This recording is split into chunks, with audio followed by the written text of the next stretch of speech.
Game shows appeal to our primal desires. At best, the prizes offer us an ability to put a down payment on a house or send our kids to college. At worst, you've beaten and bloodied a stranger for a Blu-ray box set of The Crown. Either way, it's a snatchy, gross business. No wonder it's attracted so many scammers with so many different ways of cheating, although some have ultimately had to settle for the prize of a prison sentence. Number 10. Charles Ingram almost steals £1 million on Who Wants to Be a Millionaire. In September 2001, Charles Ingram appeared on the UK version of Who Wants to Be a Millionaire. He did extraordinarily well, ultimately winning the top prize of £1 million. Ingram rarely seemed confident. He erratically switched from one answer to another but always somehow landed on the right one. As it turns out, he was being fed the answers by two accomplices, Tequin Whittock, a college lecturer, and Diana Ingram, Charles's wife. Whittock was sitting in the fastest finger-first contestant section and would go on to have his own run at $1 million. Diana sat in the audience. She had previously won £32,000 on the show. The couple seems to have been obsessed with it. Charles's bumbling over the answers apologetically was actually part of the trio system for victory. It was Whittock's or Diana's job to cough at the appropriate moments to indicate to Charles which answer he should pick. Show producers found the whole thing fishy enough to take it to court.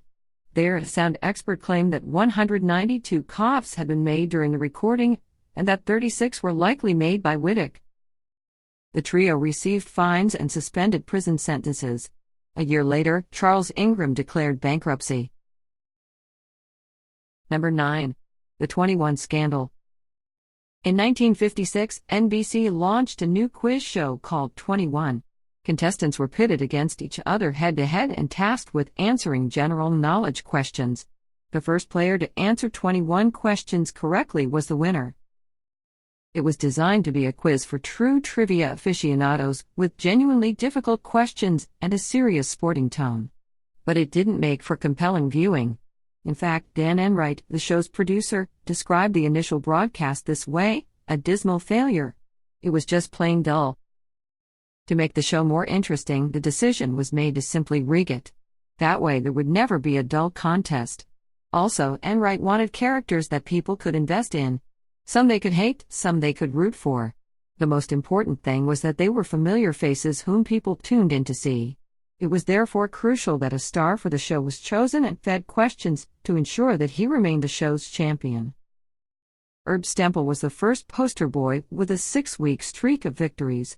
At that point, Enright and his colleagues decided that they'd had enough of Stempel and decided to replace him with what they believed was a more marketable young academic named Charles Van Doren. Stempel and Van Doren battled each other over several shows, each time ending in a rigged draw. The strategy proved to be a success, and audience interest steadily increased. People tuned in to see if the champion would finally be toppled. That happened on December 5, 1956, and Van Doren's winning streak would not end until March 1957.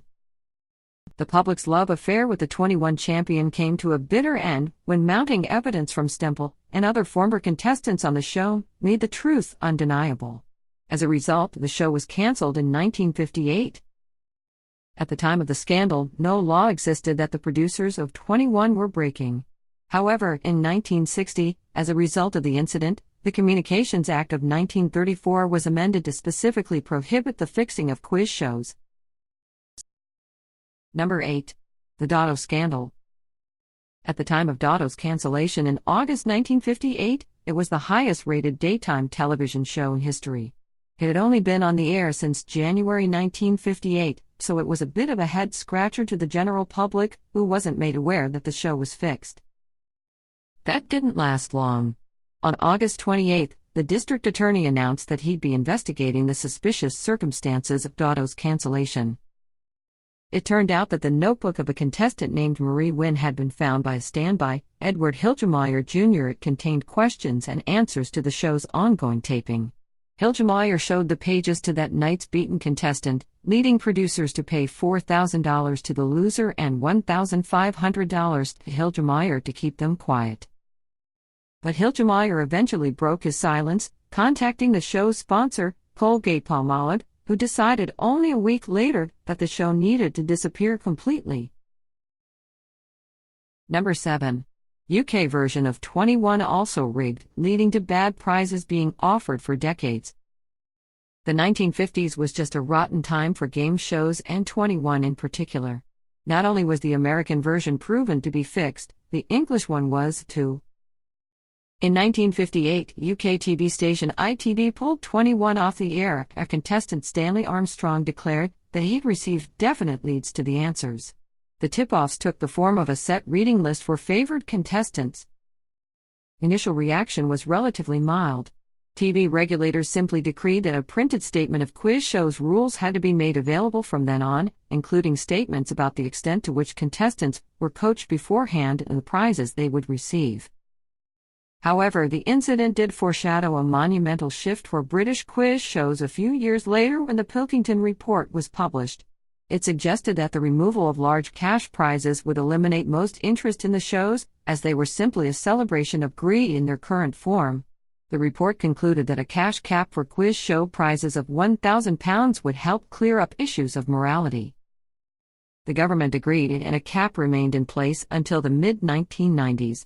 By the time of its abolition, the cap had been raised to the point where the UK version of the $64,000 question was able to offer the marginally gluttonous prize of £6,400. Number 6. Do You Say We Pay scandal on Richard and Judy. Richard Madeley and Judy Finnegan were the king and queen of light entertainment in the UK. Their eponymous early afternoon show, Richard and Judy, was a ratings hit for Channel 4, and thus their phone-in game show segment, You Say We Pay, attracted millions of callers. It was essentially first come, first served as far as contestants went. So there was a certain point where all the slots were filled and no more callers could possibly be selected. However, instead of informing viewers and closing the phone lines, the hosts would routinely continue to encourage viewers at home to call in for their chance to win a big cash prize. Richard and Judy successfully argued that they had no knowledge of the practice, and the blame was instead placed on Echo, the contracted operators of the phone-in. The Independent Committee for the Supervision of Standards of Telephone Information Services ended up fining them £150,000. Over the show's run, around 5 million people had called to take part in the quiz. The committee stated that around half had been unfairly charged the £1 call-in fee. As a result, Echo was ordered to pay around £1.5 million back to cheated members of the public. Number 5. The $64,000 question and the $64,000 challenge scandal. Reverend Charles Stoney Jackson Jr. first appeared on the $64,000 question in the late 1950s. He was confused by his success almost immediately. Producer Merritt Copland had informally quizzed him before the show. Whenever Jackson couldn't produce an answer to one of Copland's questions, it was given to him. On his second appearance, Jackson was happy enough to continue the lucrative masquerade. Producers fed him questions that they believed he could answer until he had won $16,000. At that point, he was told that he could quit and collect his winnings or they'd give him a question he had no chance of knowing. Jackson took the money. Now firmly in the producer's good graces, Jackson was invited back 2 months later to compete in the spin-off show The $64,000 Challenge. It pitted winners of over $8,000 on the main show against new competitors. Jackson won again, beating Dal Gustri. Jackson later found out that Gustri had been misled into believing that Shakespeare would be featured prominently. Jackson's crisis of conscience reached a boiling point, and he began contacting anyone who would listen. The New York Times and Time magazine weren't interested in printing his story. The legitimacy of Jackson's claims only became apparent when bundled with the concurrent 21 and Dodo scandals. Number 4. The Hello Pappy scandal on WowWee. Willie Pappy Revilliame was the host of light entertainment show WowWee. It was largely built around a collection of mini-games in which lucky contestants could win prizes. The games were often retooled or even scrapped, so the sets often came across as fairly rinky-dink during their trial runs. That formed the basis of Revilliame's defense when he was accused of aiding the cheating on the show. The incident in question happened on a segment called Willie Area with similar rules to Deal or No Deal. The contestant had to decide whether to keep the amount offered by Revilliame or gamble it all by picking whatever was inside a large, white, poorly constructed wheel. Initially, the caller wanted to gamble, but Revilliame convinced her not to. It was revealed that if the contestant had picked the wheel, she would have lost all her money, suggesting Revilliame had previous knowledge of what was inside. Further complicating the matter was Revilliame's claim that a purple wheel housed the jackpot prize. When he opened up the wheel, it also indicated that the caller would have lost everything. After fiddling with the wheel, Revilliame suspiciously peeled away another number, this time indicating a jackpot victory. Producers claimed that it was an honest mechanical glitch rather than a sign of shenanigans. The Department of Trade and Industry disagreed and fined the show the equivalent of around $5,700 in November 2017 US dollars. Number 3. The Our Little Genius scandal. Mark Burnett cancels his own show. In the lead-up to Our Little Genius's premiere, there had been a significant amount of backlash about the show's premise. Critics argued that it placed too much pressure on young children, who would be asked trivia questions that could potentially result in the acquisition of life-changing money for their families. As it turns out, the show was canceled before any episodes aired. However, pushing kids toward nervous breakdowns had nothing to do with it. The show's creator, Mark Burnett, stated at the time that he discovered that there was an issue with how information was relayed to contestants during the pre-production. A contestant's parent sent a letter to the Federal Communications Commission stating that they had been advised which topics to study and had received direct answers to at least 4 questions. For instance, the letter claims that they were told it was very important to know that the hemi-demi semiquaver is the British name for the 64th note. If you take just one thing away from this listicle, let it be the hemi-demi semiquaver. Contestants were allowed to keep their winnings, and Burnett initially planned to reshoot the show. However, likely due to the resulting controversy, the show has never re-emerged.